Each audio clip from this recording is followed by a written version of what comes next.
Hello, my name is Brant Hunt, and my channel is Discerning What is True. Um, Today is the 24th day of this month, that is February, um, and I'm hoping everyone is doing well. I'm going to be talking about a very different subject tonight because it's been pressing on me.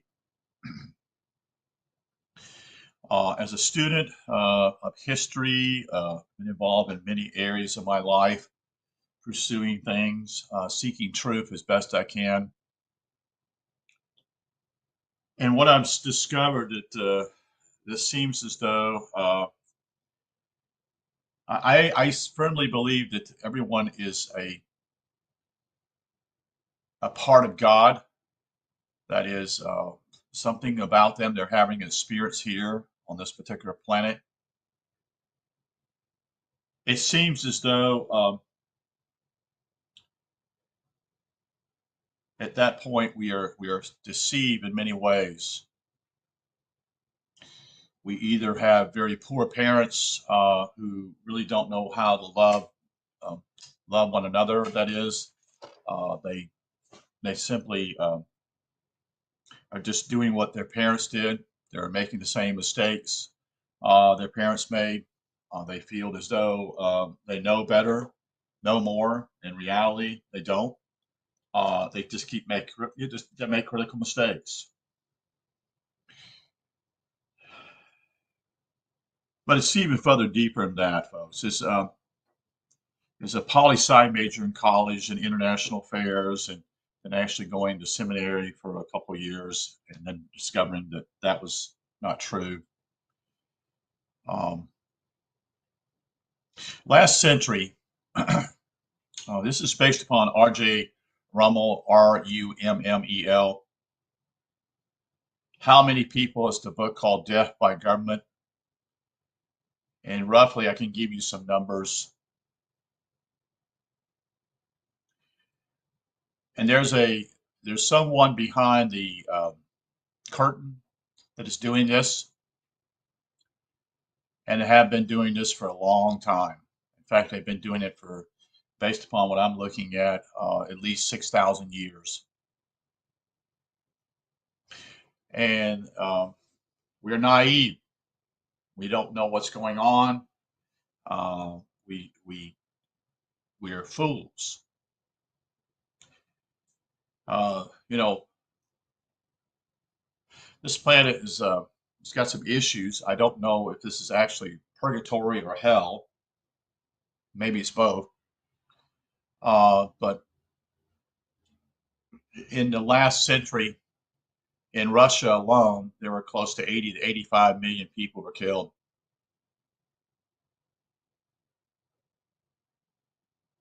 Did you hear me?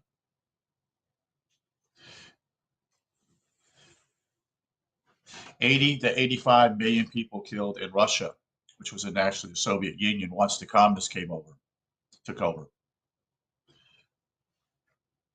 They may have thought that simply is the Tsar was a bad leader or something, and there were people occasionally killed by his own government. But they had no idea how ruthless, once the Tsar was thrown out of power, and as far as I know, his whole family was killed. I don't know for sure. There's one group that says that he escaped, and others that says that the whole family was dealt with.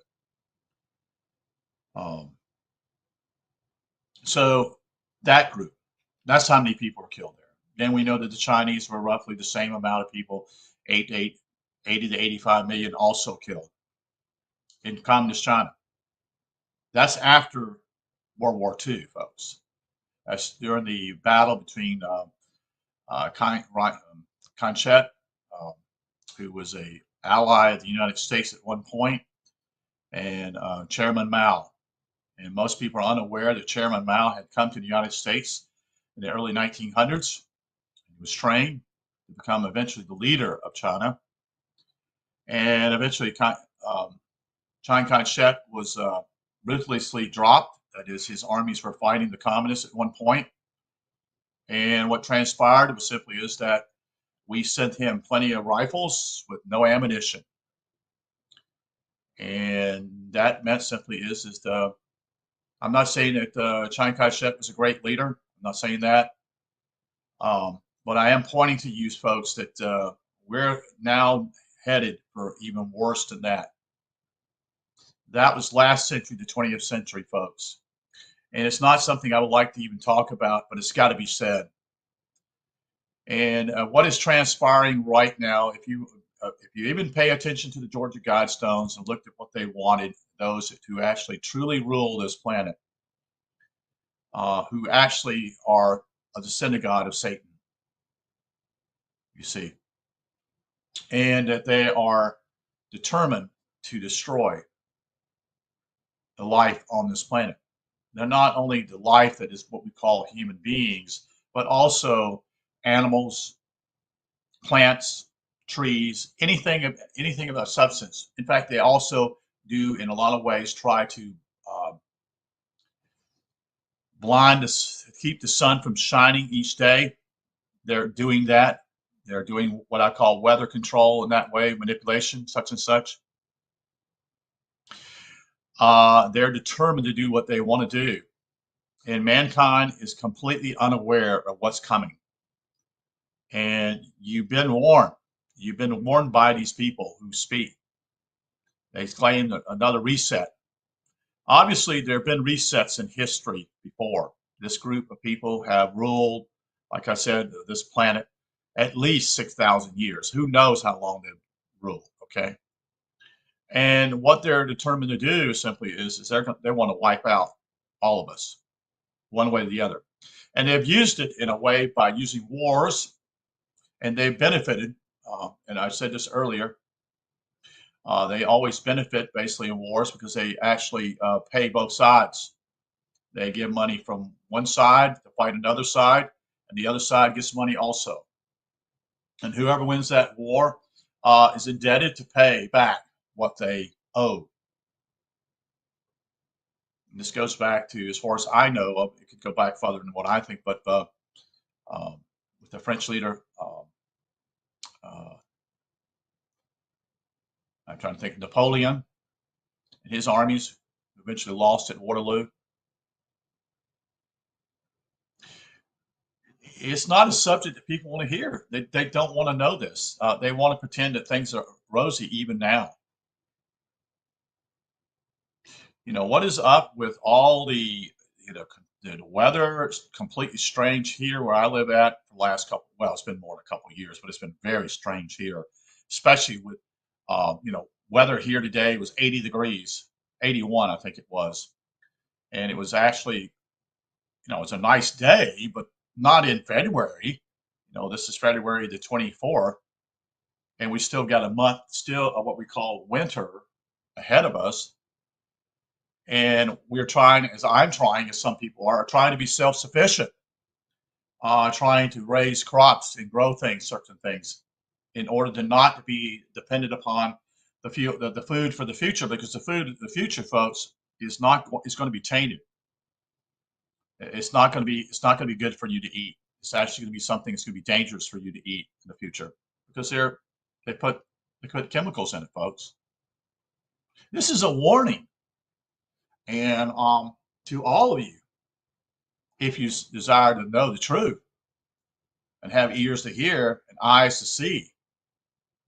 It says even in Scripture, it says, "My people are destroyed by lack of knowledge." People, they don't want to hear it. And so hopefully I'm going to read this book here in the near future from Ramel, which was actually a professor at the University of Hawaii. And he was talking about simply as he gives the statistics. Even in, if you watch the movie called The Killing Fields, over 2 million people were killed in Cambodia, probably even more than that, in that little small country after the Vietnam War. I would suggest you watch The Killing Fields to see what it was really like somewhat. It's probably a very telling movie. It's what most people would like to say. Um, this is real movies that actually show what I call what reality is all about, you see. It's not this hoopah.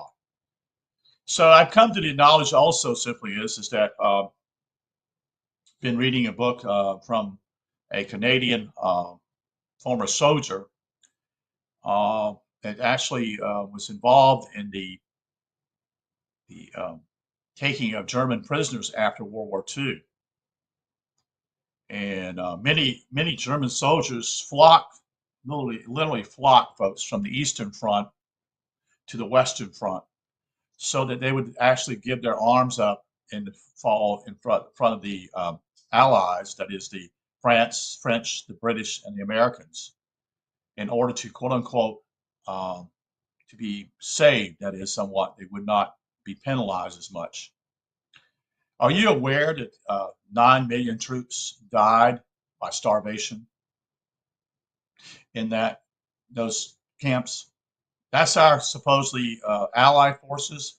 Who knows how many were killed on the Eastern Front with the Soviets? And we're talking about right now, as we look around the media, who knows if it's true or not? I don't know. They use a lot of type of propaganda. What the United States did in the Middle East is appalling. None of us think of anything of this nature at all. You know, we went into Iraq, Afghanistan, been there for how many years? Tell me, since 2002? How many years is that, folks? 17, 18 years, one group, especially in Afghanistan until Biden took office, supposedly. How many people were killed there by our so-called good forces? You're being lied to about everything in your life, everything. And most people don't want to. It's a conspiracy, folks. It's so large that most people cannot handle it.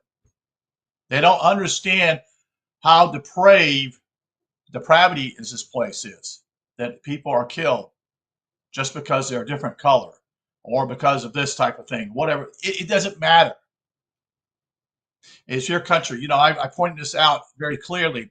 Even during World War II, the United States baited the Japanese to attack us, because we had our military Pacific forces, that is our fleet in the Navy, was at San Diego, and we moved it to Pearl Harbor in Hawaii for them to be able to strike it, for them to be able to hit that target, because it would have been far more impossible for them to make it to San Diego. You see, there's a way to bait them into a war. But both sides, you see, the Japanese and the Americans lost lives here.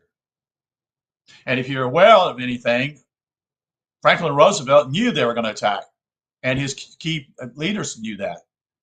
But that was a way of luring them in, you see. And you know, simply it's only a few days later, our country just I'm going to hear me now. We declare war on Germany. What for? They did not attack our country. The Germans never attacked our country, folks. Neither did the Iraqis, neither did the Afghanistan group people at all. And yet we kill people, innocent people there. Blood is on our hands, folks. It doesn't matter what political party, folks. All of them are involved.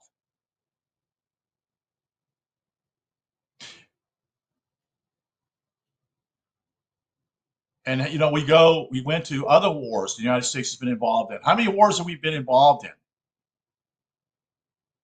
How many people were killed in Europe in the First World War?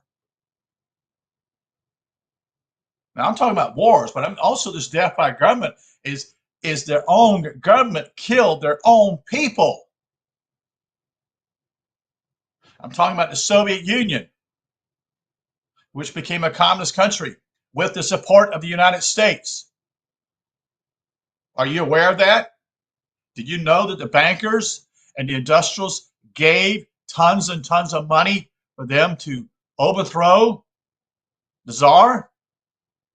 What business do we have to do that, folks? Tell me. It's none of our business, folks, at all.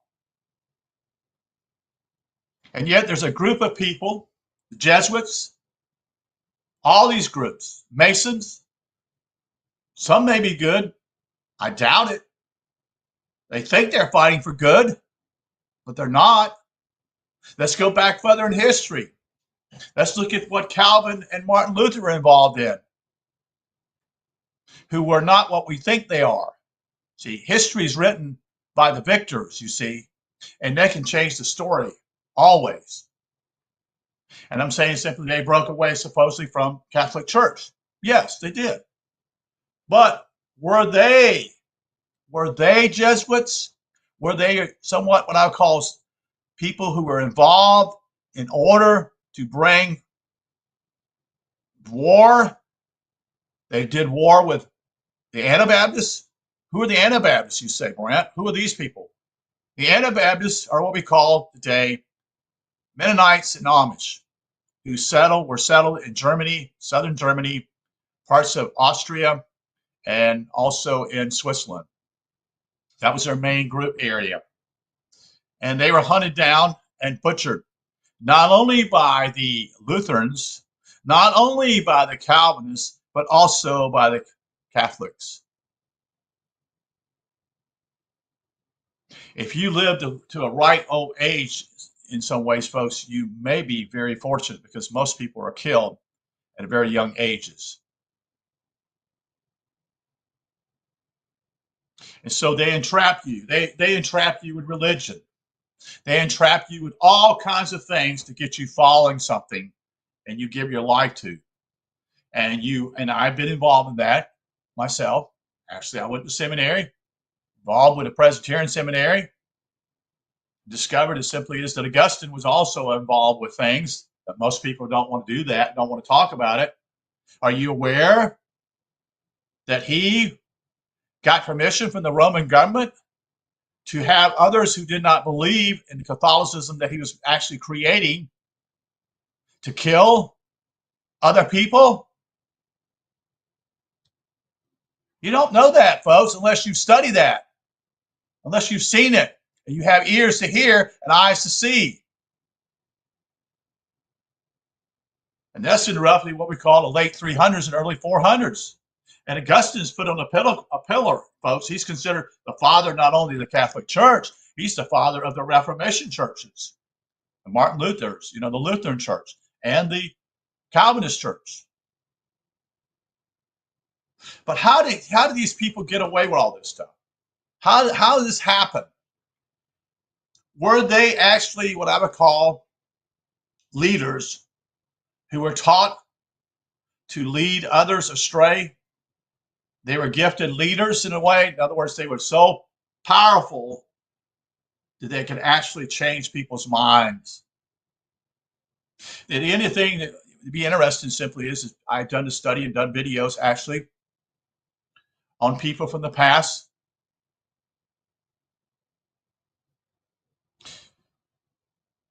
You see, like Augustine,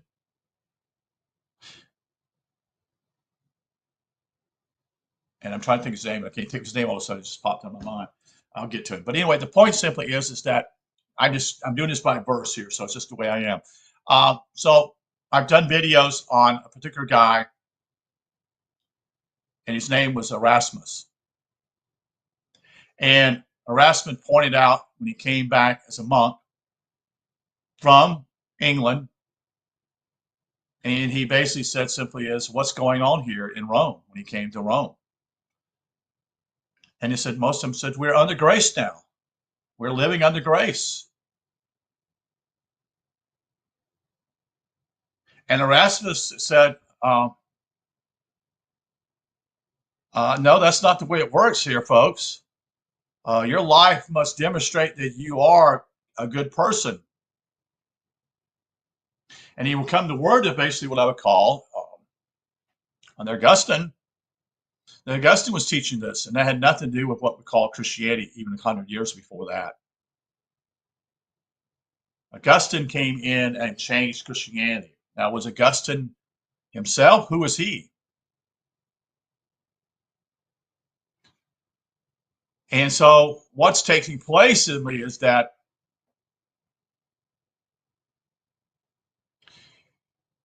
they are either paid opportunists, that is, they're getting paid to do something themselves to lead people astray.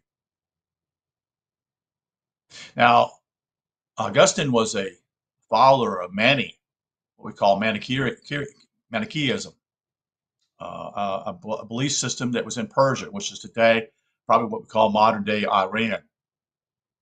He was a prophet. There were many prophets back then, folks. You see. I made a post today. It's interesting. I want to share this with you because I'm coming to the realization that this is true too. You know, all this, what we call perspective that is simply is a monotheistic God. You know that actually,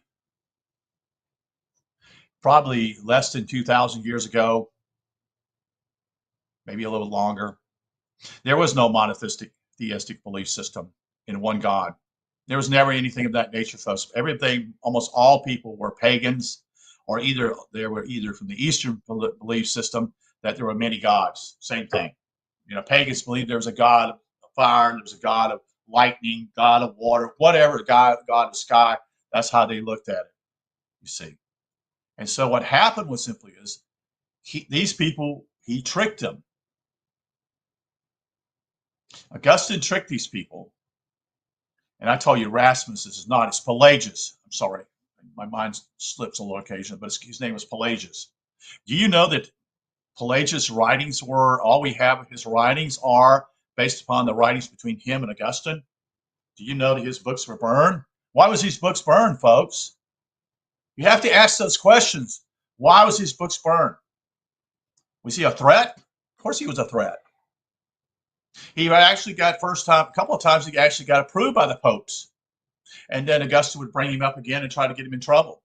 Same way with Jerome of Jerusalem, try to get him in trouble, you see, because they had something to lose here, folks, you see. And Pelagius was a guy that basically they couldn't deal with. You see, they couldn't pin him down the way they wanted to. And so what happened simply is eventually they got a pope to eventually say, well, he's teaching error. And then eventually another pope comes along, not shortly after that, and says he's done nothing wrong. He's done nothing wrong at all. It's what we should believe. And gradually, Augustine kept pushing and pushing. This is a long fight, folks. This is probably over 25 years. And eventually, Pelagius was told, eventually by this pope, that he was a heretic. Now, heretic's a pretty big word back then, folks. It means you're spreading heresy. But the problem is simply it's only the ones that are controlling the group. You see, you got to understand this. This is how this control opposition works. You see, we're in the dominance here, and we're teaching. We're Roman Catholics, and what we're saying simply is, if you don't agree with what we're saying, you are a heretic. What if I don't care? I don't want anything to do with your church. It doesn't matter. You see, you're a heretic. And that's what all these quote unquote Catholic deals that they had would go out and kill people. It actually was so powerful that they told their soldiers simply is, do you believe in Jesus? And they would have just a knife in front of them right there and say, you believe in Jesus? He's Christ. He's such and such. If not, they would cut their throats. And they would say, well, this is a pagan area. So they would just burn the whole city down. Now let's come back to our days today. Let's look at what's going on here in the United States and Russia. I don't have anything against any Russian at all. But who is controlling Putin and who is controlling Biden? It's the person behind the curtain, folks. It's always been that way. It's someone behind them saying, if you don't do what we say to do, we could take you out. You said you were going to do this, such and such. There were a lot of times these people were blackballed. Although Putin's background is he was KGB. Now, folks, KGB is pretty serious stuff. They're the ones that go in and they dispose of people who don't agree with their particular form of government, which was the Soviet Union, which was communism. You see. But all these groups, all these belief systems, that is Christianity itself, Judaism, and Islam, were all created. They were all created by a group of people called the Jews. They were created in order to cause harm. And people are unaware of that, you see. And they don't understand what is going on here.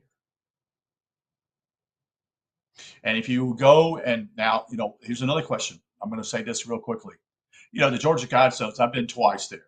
I live approximately an hour and a half from there, going all the way up to a place called not Elgin, Elberton, the granite capital of the world. They mine granite out of the earth, and they make granite monuments, and they make big ones.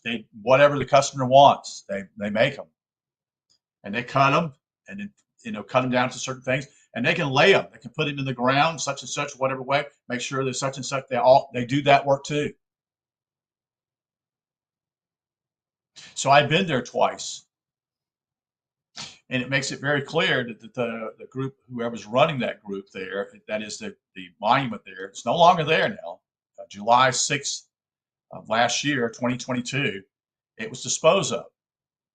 And do you ever find out, it's really weird, actually when the World Trade Center, the same thing happened. They cleaned up the stuff and they never really investigated anything about who really did it. You know that actually George Bush, within a day or two, decided who the enemy was before any of this thing, and he never got it. He never got a declaration of war from the Congress. You see, he asked for permission from the United Nations. So who's actually running this country, folks?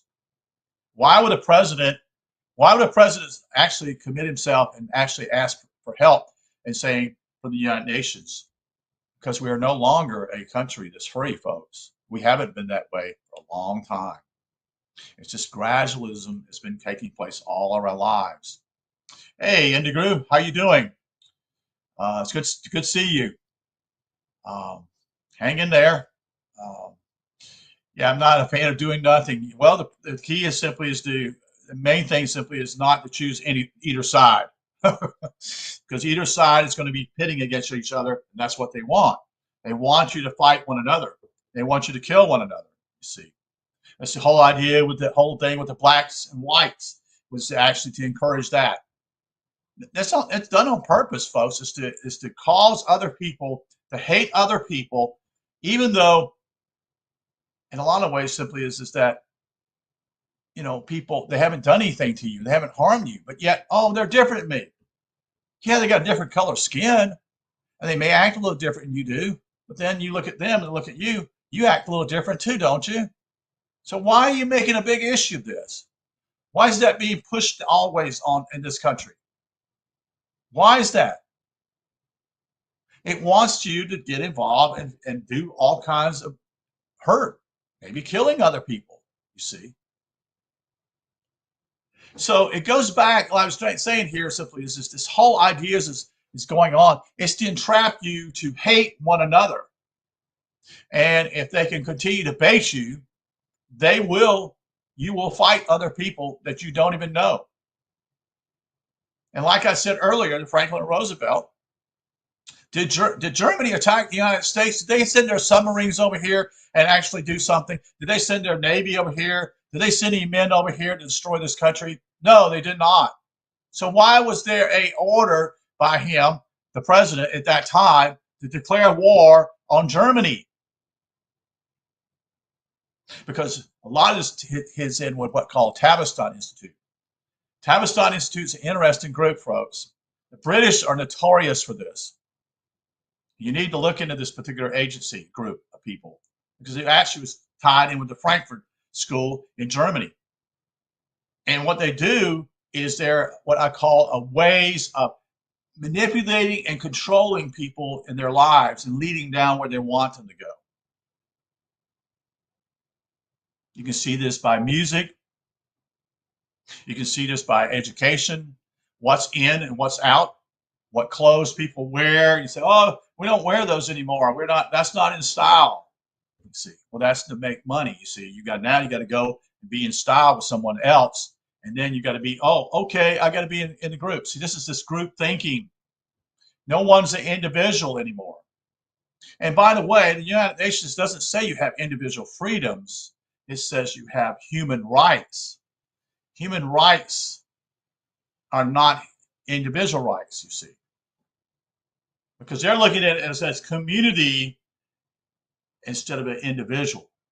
The Constitution guarantees what I call individual rights. That means each man has rights. Each man has a way of actually has his own way of looking at things and has a right to live.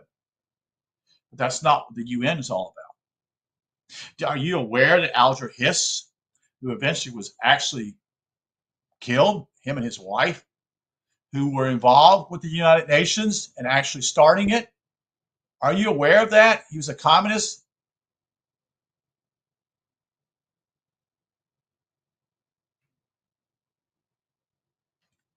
And what about the Fabians? You see, the Fabians are the Fabian socialists.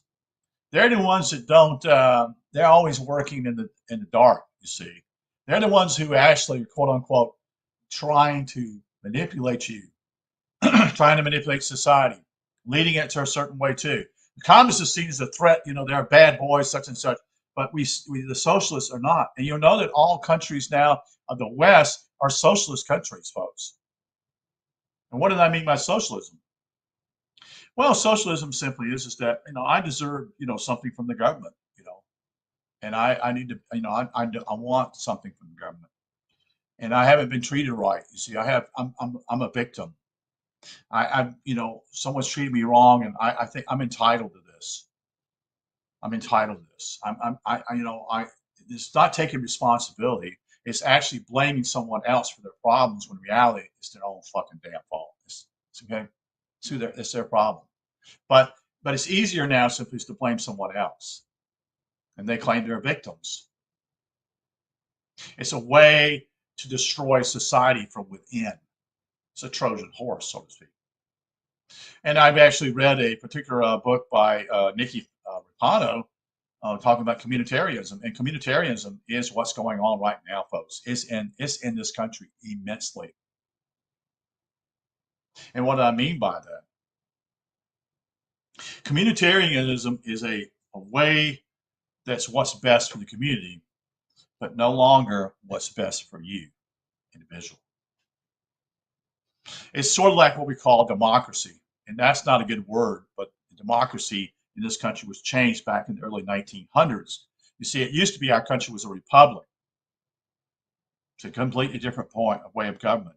But you'll see if you even study what I call the decline and fall of the Roman Empire. And if you look at the Roman Empire, what took place was it once was a republic. You see, it once was a republic, and people were able to such and such. But eventually, what happened was, it's happened in this country too. Gradually, the rich take over, and they pay off politicians to get whatever laws they want in order to make it easier for them also. What we call white collar compared to the blue collar. Today, for instance, here in South Carolina, there were people here involved in what they call a nuclear power plant for, I guess, probably 4 years ago, 4 or 5 years ago, maybe a little longer than that. And what happened simply is they were just getting money. They were just taking money. And what happened was simply is eventually they were taking money from the quote unquote their own customers. Are you aware of that? The customers of that particular company, South Carolina Electric and Gas, was paying this nuclear power plant because they couldn't get a loan from a bank because it's going to cost billions and billions of dollars to build a nuclear power plant. You see, no, it's not Vogtle. That's the one in Georgia. It's south of Augusta, Georgia. I'm only probably 45 miles from there in the group. No, it's not Vogtle. It was another plant above Columbia, South Carolina, and they got probably about halfway through. And the company, there were two partners. It was South Carolina Electric Gas, and the other company was called Santee Cooper. So there are two power companies. Santee Cooper was the 49%, and 51% was actually South Carolina Electric Gas. Yeah, it's a nuclear loan type of guarantee, but it's actually it's done the same way. Vogtle is the same thing in the state of Georgia, correct? And the people of Georgia are paying for it too. The customers are, because simply is that banks are not going to lend their money out to quote unquote these nuclear fiascos. And I'm not saying nuclear power is bad. I'm just saying simply is they don't standardize the quote unquote plants. All nuclear power plants are all built differently. So that means they cost more. It's on purpose. And I would say simply is that the French, who have nuclear power plants, all their plants, which I think is roughly, I want to say 25 or 30, maybe a little bit more than that. I can't remember. It's been a long time ago. But all of them were standardized a certain way of building them. So you had a plant A for every one of them, you see. And they didn't cost that much because simply as you reciprocated, you continue to make something. It's just like building a house. You're going to have 3 bedrooms, such and such, same thing. So you build it a certain way, and you make it that way. But no, not here. So what happens simply is they make them all different. And it actually used to have 2 competitors, which were Westinghouse and General Electric, who were the ones who had the schematics or whatever. You pay for that, but you always had to change something such and such. You know, make this somewhere, put the pipe over here, you know, that type of thing. So what's transpired simply is the costs are astronomical. And the other thing simply is, and this is key, these were the first 2 plants that were taking place here in the South. There was actually thinking about building 2 in Texas. And who was the company? I think it's Toshiba, who bought out the patents from Westinghouse, and they were going to build their plants. They were going to build 2 of them in Texas. And they never got off the ground. Somehow the money just wasn't there, whatever. So the ones here, I don't know if they were GE or Westinghouse. You know, I think they're both were GEs because there's nothing, well, as I recollect, I'm saying any promises of what I would call the whole issue with the patents that were given from Westinghouse to Toshiba. Because what happened, Toshiba bought Westinghouse plants. And as far as I know, I think Westinghouse is broke. I think they're gone. I don't think they make anything anymore. They basically made some very poor decisions in the last 40 years because they used to make appliances. They don't make those anymore. They used to make you know, all kinds of things to do with electronics, radios, whatever you want to call it. They were in that. Okay, they actually did work, even do some stuff on computers and stuff like that. And they were also, I think they bought out NBC or one of the networks, and that didn't work out. Eventually, they sold it. And as far as I know, I think they're gone. Now, I might be wrong. Don't hold me to that. But anyway, I'm just trying to share with what I'm sharing. But anyway, the point simply is, I'm kind of got off diatribe here, but what I wanted to point out simply is that what is taking place right now, and it's been going on since the Barack Obama deal, the change of the relationships between Russia and the United States. And I remember watching them, and Obama began to say, you know, it was a cooling off, something was wrong, we weren't trusting the Russians and such. And what happened simply is there was good relations since basically since the early 1990s to all the way to the first administration of Obama. And that changed. It completely changed it. And ever since then, it's been the same thing. Although supposedly not Biden, but Trump was trying to change that back over, which I don't think ever did. And now with a country called Ukraine, which is actually is the largest country in Europe. It is the largest country in Europe. It's larger than Germany. It's larger than France. Ukraine is a very large country, folks. But it's not about freedom here, folks, and it's not about NATO because Ukraine is not a member of NATO, and that's NATO simply a North Atlantic Treaty Organization. You see, it's a way of supposedly during the Cold War, the United States promised that we would be involved in case they were attacked by the Soviet Union or some of their satellite countries, which were the Warsaw Pacts countries. That is people like Poland, Czechoslovakia, even East Germany, if you recall those days, Bulgaria, there's a few more countries, Albania. All those countries were a part of the Warsaw Pact, and they were getting money and supplies and military hardware from Soviet Union. until the early 1990s. And some of them even before then broke off. They began to pull away and say, no, we don't want to be a part of you anymore. And eventually in the early 1990s, the policy changed because Soviet Union fell. It became Russia. And the United States went in and said, here, I remember even friends of mine who were involved with Christianity, church, they went to Russia to teach them the gospel, so to speak, okay? So the country opened up, okay? That is Russia. But there is a guy named Zig Brzezinski who is what we call the PAC. He developed a procedure, a way of actually trying to entrap the Russians. And what's transpired, he's dead now, but he's the one, he's written about 4 or 5 books. And what it was is contain Russia. It was a way to entrap them. And so the United States has actually put missiles in 2 countries, if not 3. I noticed they put missiles, this is before all this has happened right now. So there's missiles being put in Poland years ago, either by, I'm assuming it was Barack Obama did this, and then there was also missiles that were put into Czechoslovakia. Now, these are short, these are short, distant, medium range missiles, okay? And they were aimed towards Russia. They were not aimed towards their own country. So, and these countries were a member of NATO, okay? But Ukraine is not a member of NATO. And what's going on here is that I believe the Biden administration wants that country because they want the natural gas resources there.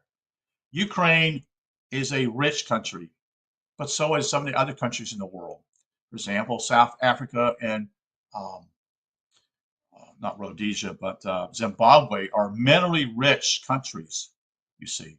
But how they take over is their companies come in there and deceive their leaders, or their leaders are deceived by themselves. They sign contracts like in South Africa and in Zimbabwe that you get so much out, so you give us 15% or whatever. That's how the agreement works, or something of that nature, 20%. And so what happens simply is, oh yeah, there are companies there. There are either European countries or American companies there that are actually extracting gold, chrome. There are other kind of minerals. They're vast. Anyway, Ukraine is similar. Although Ukraine is also the breadbasket, has always been known as one of the breadbaskets of Russia. In the same way that Rhodesia, which was formerly Zimbabwe, was the breadbasket for all of Southern Africa. And that contains countries such as not only South Africa, that contains countries such as Namibia, and that dealt with Botswana, Mozambique, not Uganda, Malawi, probably also in the country what we call now Congo. It used to be called Zaire, and also Zambia.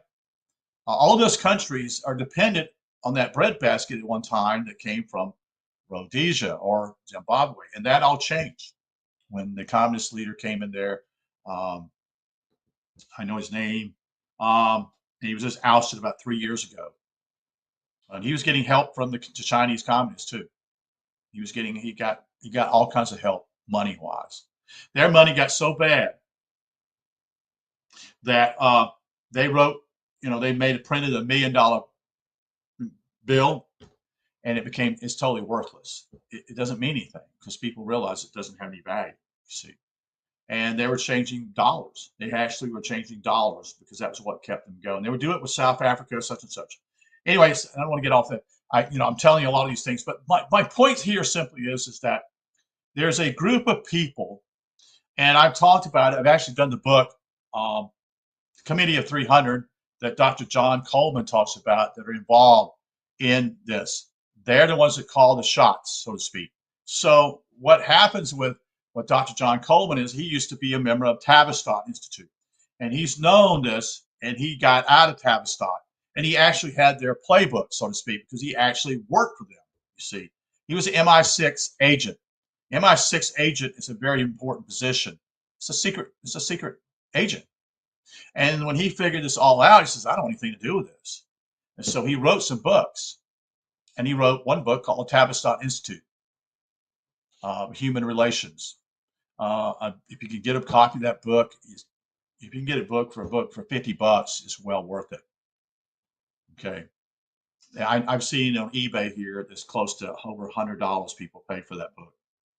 Some are actually listing on eBay for $400 or $500, even someone bidding wanting it for $1,000. But I'm just giving you an idea. Dr. John Coleman, and then he did the Committee of 300, and he's written another book how they use diplomacy by deception, another brilliant book explaining what we do and how we con other countries in getting what we want. But I've gotten off track again here, so let me explain. The whole idea is that the United States wants war with Russia, but Russia may want war also with the United States. In my opinion, the United States, morale-wise, the military in our country is in pretty bad shape. I don't believe we could win a war, not a elongated war. In fact, I know we couldn't. And we are saying, well, there might be quote unquote nuclear war or something of that nature. Well, the United States has not actually made any advances in the last 30 years of their nuclear warheads. You see. So most people are not aware of that, which I don't want nuclear war for anybody. I don't want it, okay? But I don't even know if it's true. Maybe something's not. We do know that simply is that in the past, the book I read,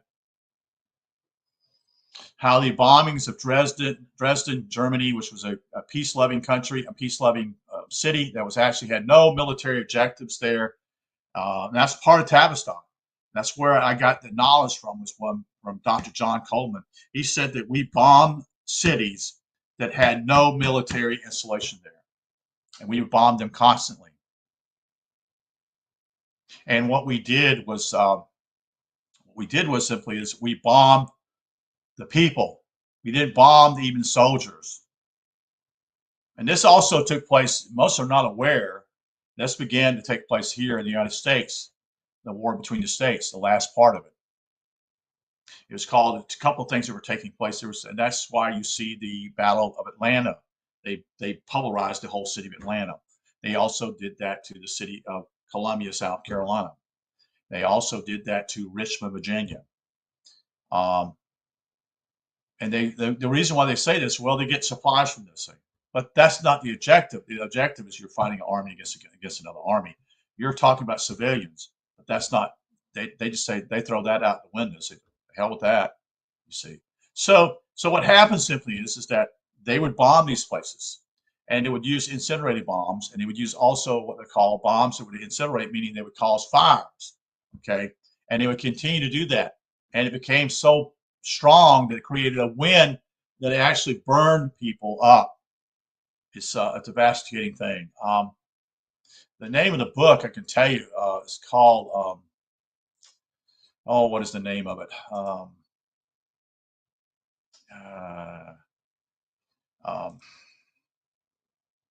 can't think of it right now.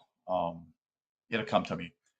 Another guy I recommend hardly is Eustace Mullins. This is a particular book here, one of the books, what's the Rape of Justice.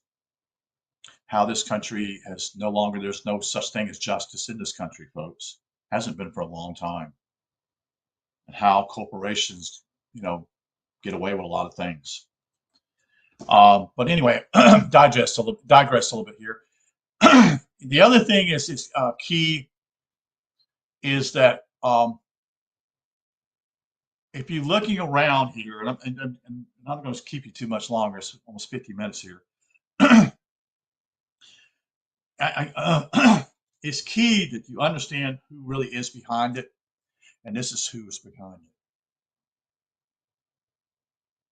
This is a group that's involved.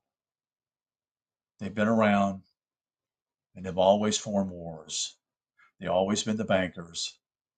They're always the key people who actually instigate war.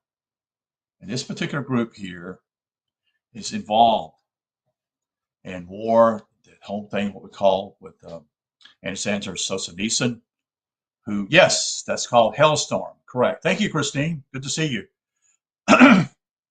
Hellstorm, the book I was trying to think of. And so this particular, we call gulags, which with Alexander Solzhenitsyn was there. He was in a gulag. And a gulag was a place that basically they took you somewhere out in the wilderness, folks. I mean, literally out in the wilderness.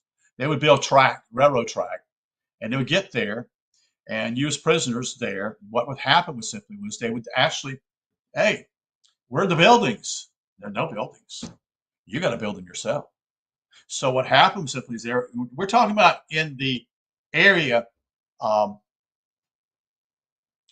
uh, the coldest part of Russia, Soviet Union at that time.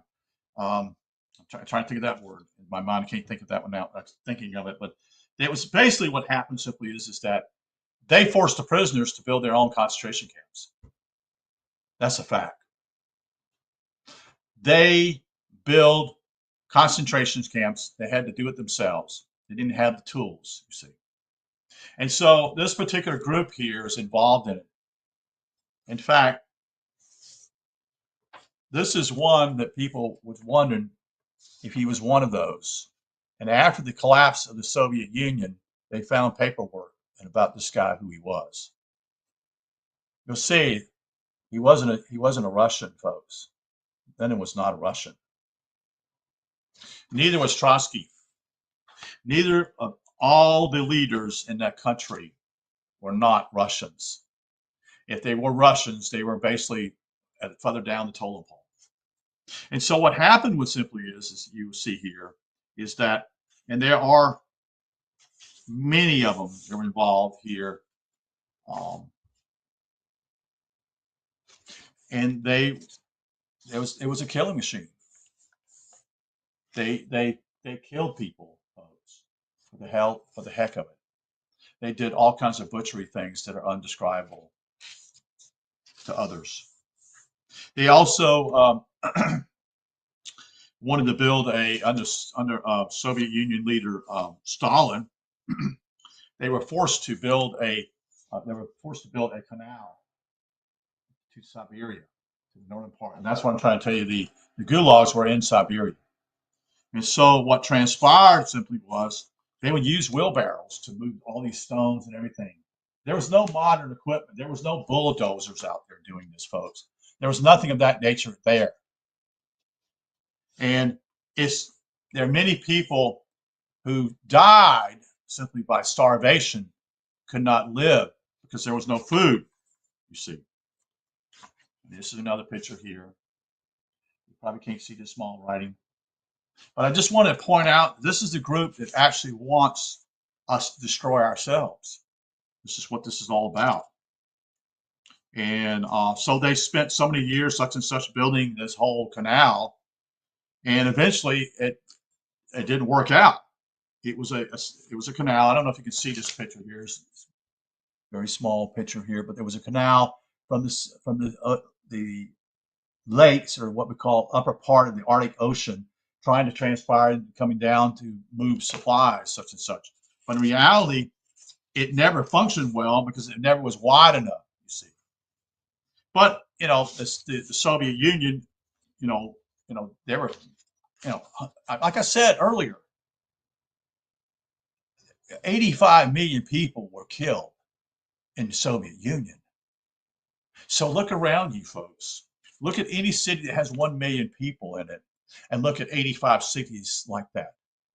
And we don't know if that's based upon R.J. Rummel, Rummel, who's a professor at Hawaii University, who gave that information, who actually did that in his life. That was his part of his way of seeking out what happened in last century.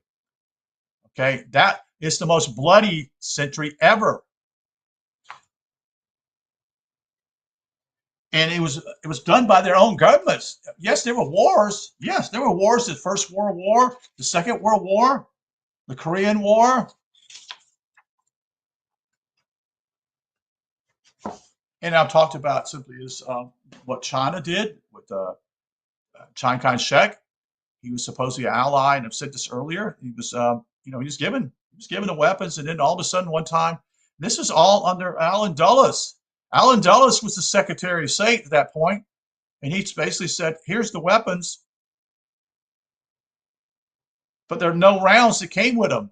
A gun's totally useless if you don't have any bullets, folks. They don't work. You can point it at somebody, but if you don't have any weapons, shoot. Armament, they're totally useless." And Chairman Mao was given the upper hand.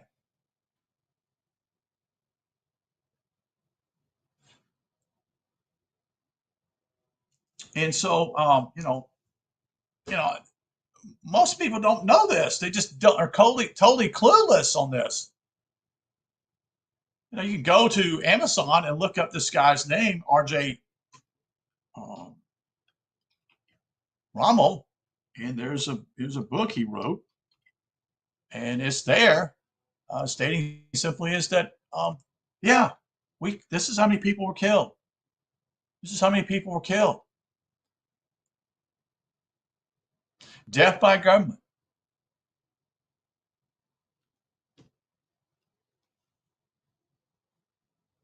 Their own governments killed their own people. He's wrote a book called China's Bloody Century.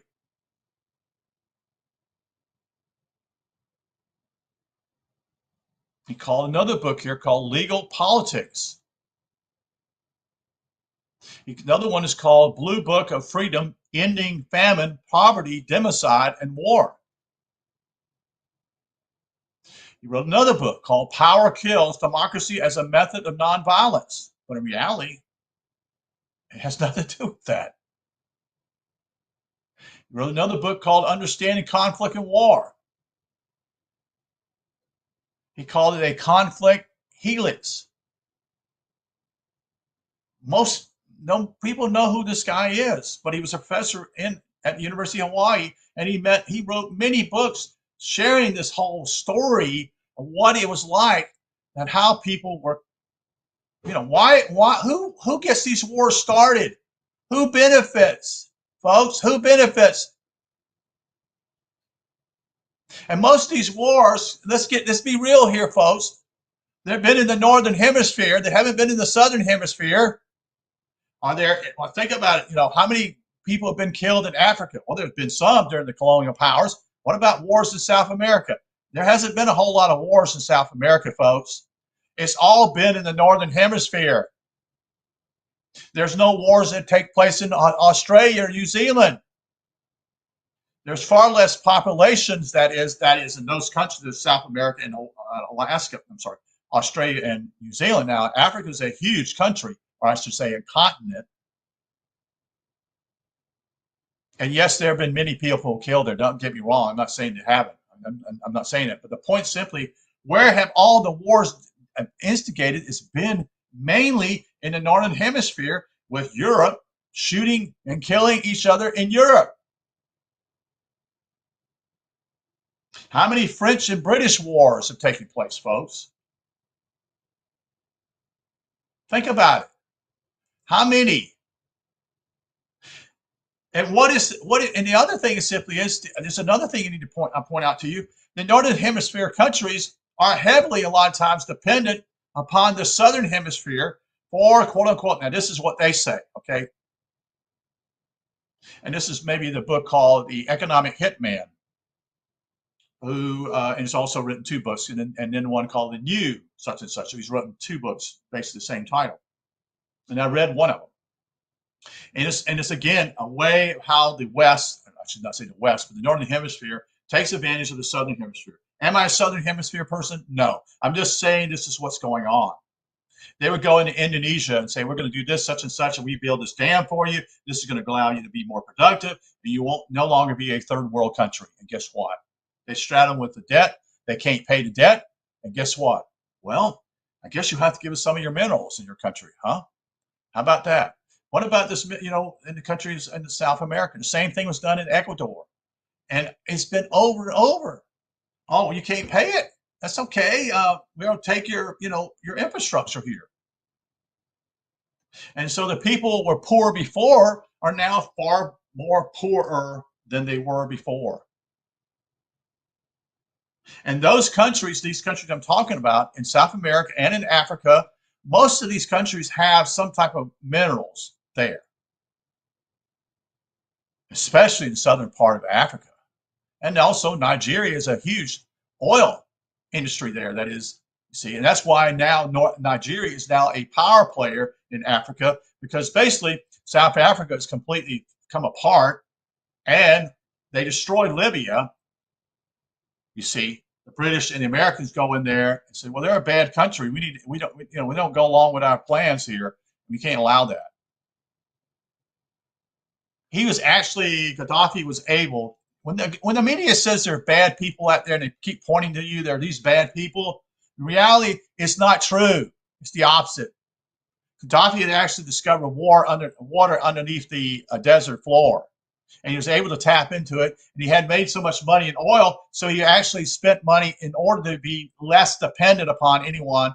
And I'm sure he had a desalination plant near him in Libya also. I'm sure that's there, because he lived in that arid desert. If people go back another 2,000-3,000 years ago, that would have been a desert area.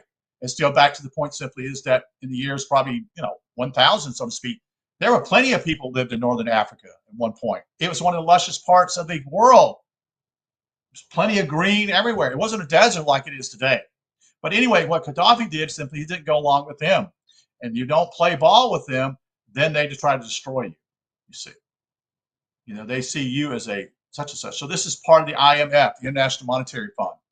And this is money that they get. So what happens, something countries like Ecuador, I'm trying to think of the other countries that don't, Zimbabwe, although Zimbabwe is not part of us in some ways. I mean, Zimbabwe is part of what China gave them money, such and such. And China's been very active in not only in South America, but also in Africa, building railroads. So what is that for? Well, you see, when they build a railroad to an area, there's a way of getting minerals out of that country, and they need those minerals to be an economic power. Are you well aware that most of the coal that's actually produced in this country, it's no longer used in our country, it's exported to China and some of it even to Europe, you see. But most of it is actually exported to China. And most people are not aware of this. They can't put it together and how your country is being destroyed. And I want freedom for all people. But folks, you don't fight a war and say, where we all, and this is what they say when we talked about political science when I was in college, we were the world's policemen. That's what we were called. Okay. So we're over there to make sure that everybody's peaceful. But that's not true. It was a good image sort of put out there, but it's a way for us to steal from other countries. And that's what the economic hitman is all about. Look it up on Amazon, get the book and read it. You'll be amazed what people were involved. George Shultz was involved in that, folks, the former Secretary of State under the Reagan administration. He was involved in that. There are other people there. Many corporations in the United States made money off of exploiting and taking from other countries that were poor. You see. So this whole thing about going back to this whole thing, most people are not unaware of what's going on out there and taking place with this group of people, because this people want to rule the world. Do you know that? And they're almost there, folks. And most people are not aware simply such a conspiracy so deep that no one says, how can this happen? Well, a conspiracy is simply someone working with someone else is conspiring and work together. And that's all work together. So, we have these secret societies. We have Masons, we have Jesuits, we have all these other groups that are involved. The Rosicrucians, whoever else they're out there. They're working together because they're getting a piece of the pie, you see, and they don't really care. They don't care about freedom. Their most important thing in their lives is money. And they're degenerate. They don't care. Because that's not important to them. And like I said, This has been going on. Let me explain to you. When these particular people are involved here with this, the concentration camps, are you well aware who was the first country to actually use the concentration camps? I know Christine knows. That was in South Africa. When the British were fighting the Boers, who were the native that would actually went, people came from Dutch areas of Europe and settled. And they were basically what happened, the British couldn't win the battles. They couldn't. They were losing. They were actually, the British were outnumbered these guys, but they fought against them and they were losing. And so what happened was, guess what? They took their children and their wives and put them in concentration camps. That was Winston Churchill, folks. Look up tomatobubble.com. This guy explains it.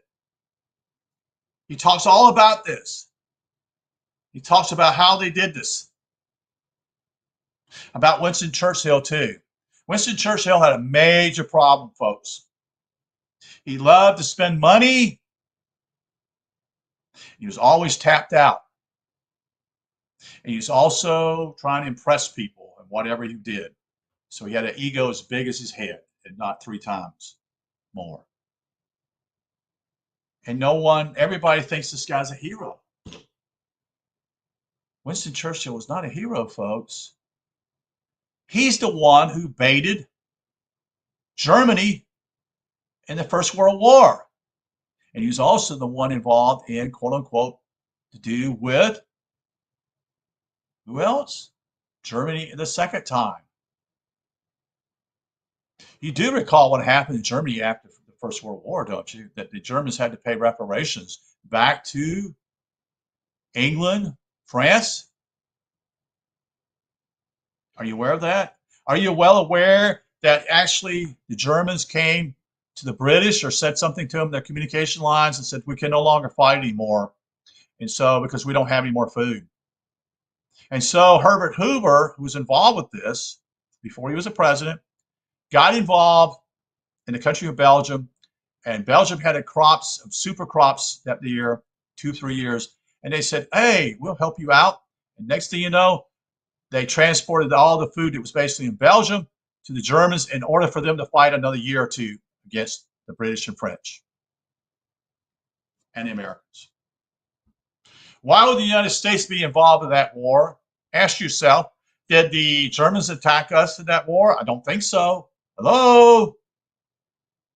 Oh, that's right. A supposedly ship that was, they call the HMS, no, it wasn't, it was the Lusitania, that actually had weapons on it, that it actually, when they, the area where they were fighting, which the subs were used by Germans, spotted it. They actually warned people here in America, but no newspaper would actually print it, folks. And I'm not saying I take sides here with Germany neither. That's not what I'm saying. But I am saying simply is that's what caused. And then Woodrow Wilson said, well, we got to fight them. So he sent our men over there to die on a, it had nothing to do with America. It had nothing to do with America at all, folks. I don't think, but probably less than 500 people died on there, but don't quote me on that. I'd have to look into it. So you start a war, maybe 1,000 people. You start a war. You send thousands and thousands of troops for this nonsense that happened, that you knew that when you went in that zone, which was a fighting zone, would be a chance to basically all fair in war.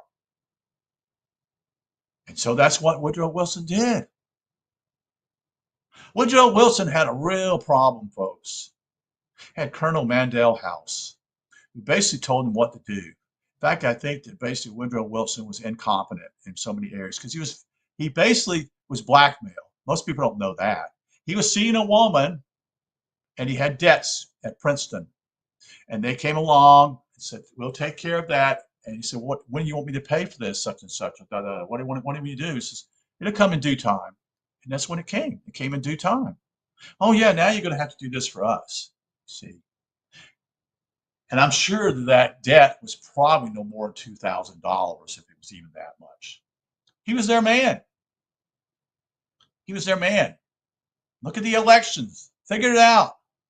Why did Theodore Roosevelt run on the Bull Moose Party against him. Why? In order to pull the votes away from the incumbent and allow him to win the election. And he was a nobody. Woodrow Wilson was a nobody. He was the president at one time of Princeton College or University, and then became the governor of New Jersey. And then he didn't finish his term, and he ran for president. Now, who would drop their position as being a governor suddenly wanting to be a president? He had no guarantee he was going to win unless he knew they were going to do this. See, and the incumbent at that time actually finished last, and he wasn't that bad of a president either. And then he won it easily the second election by shoe-in. Says, "I kept you out of the war," but he'd also gave the Federal Reserve Bank, and created that in his administration, and also created what we call federal taxes in his administration. He also, in his administration, was involved in what we call the last straw almost for the state's power by, quote unquote, the legislature no longer would allow, they would usually appoint 2 senators, and that was eliminated by a court decision, or by the senators deciding, he was pushing for that. He was a progressive. What does progressive means? It means a socialist, folks. Anybody that says progressive in their name means they're a socialist. It doesn't take a rocket science to figure that out. People thought, oh, this is going to be such and such. And then after they do this whole thing, you get the money, you get this money from American taxpayers, such and such. And then they use that soon as within that only, because all the other countries in Europe were tapped out. So they gave them money and loaned those money to those other countries. They never paid America back neither, folks. They never paid us back. They used the money that was hard-earned money of Americans to fight a war, to create a war in First World War from us. If there had been no Federal Reserve money, there would have been no war. There would have been no war in Second World War either. And naturally, there would never have been a war with Vietnam or Korea. But mainly those 2 major wars, First World War and Second World War. So anyway, anybody got any questions? And I can try to answer them. If I see, I don't know if you've been around Indigru. I hope you're okay. I didn't put you to sleep, I hope. Yeah. Are you still, I think you told me you was in Louisiana, so it's good you're there. And the other thing I wanted to tell you something else. I regret to tell you that basically the governor of Florida is he's a fake. He's going to be, he's deceiving people in his state, Florida, the governor there. He's going to run for president. The best thing you can do, folks, is not to vote. Do not give your consent to these people. Thank you, Indigru. Appreciate you too. Thank you for being here. You have a good night, okay? Thank you. And thank you for Christine being here also. I don't know who else has been here. I've seen people checking in out. So hope that I've answered some questions. Again, if you have any questions, I'll try to answer those tonight. I'm trying to give you an idea of something is what has happened in history and try to put it together, because mankind is in trouble. We're in big time trouble in this world right now. All countries. I don't care where you live at. There's going to be some horrendous things going to be happening in the very near future, folks. And it's going to change life for a lot of people, if there's even people who are living. And remember that's what Georgia Guidestone says. They blame us for the pollution, we're such and such. And reality simply is we're not to blame, because simply is they're the ones who have done this to us. We used to drink out of glass bottles, you see. We used to use paper. What's wrong with paper? Now we have plastic all over the place. And yet they can't dispose of plastic anymore, folks. And then you can't burn it, you see. Yeah. Good night. Good night, Indigru. Take care. And so, but, I don't want to use this name, but I will give you this thing here. That's who's involved in it, folks. Very much so. And people are not aware of it. These people think they are superior to you. They brag about who they are, think they're better than you, and they always put you down.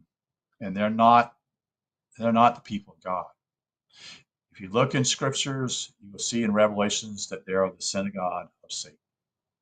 And I'm not saying the scripture is always true, but that sure is a pretty major red flag, because I don't know any place called, most people, if they go to church, it's not called a synagogue, is it? And why is there such a hatred towards humans by this group of people? Why is that?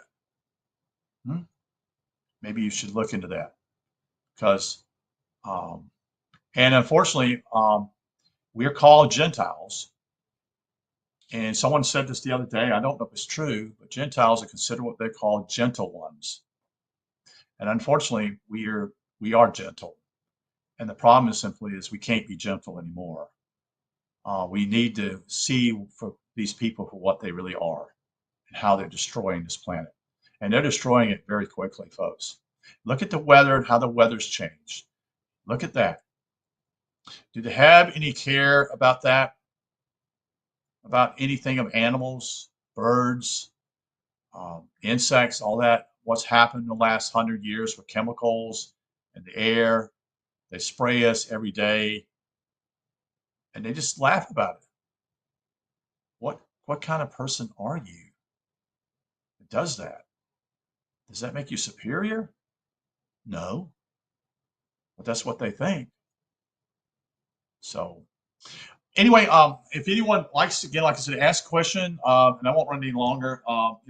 If you ever want me to look into anything particular, want me to share, you can write something here or on my Facebook page and say, I'd like to do you share something about this, and I can say, well, yeah, I can do this, or I may not be able to do such and such. The Economic Hitman is an excellent book. I'm not saying it covers it all, but it gives you a good context of what really has been going on for the last, probably since the late 70s, early 70s, and then it's been going on since then. So, and thank you for all you being here, and I wish you a good night. And I hope that, I don't know if Tasha's here or not. She might be here or she might not be here. I plan to do something with that particular deal. Part of this was to share with you, Tasha, what took place in the country you used to live in. So, all right, take care and have a good night.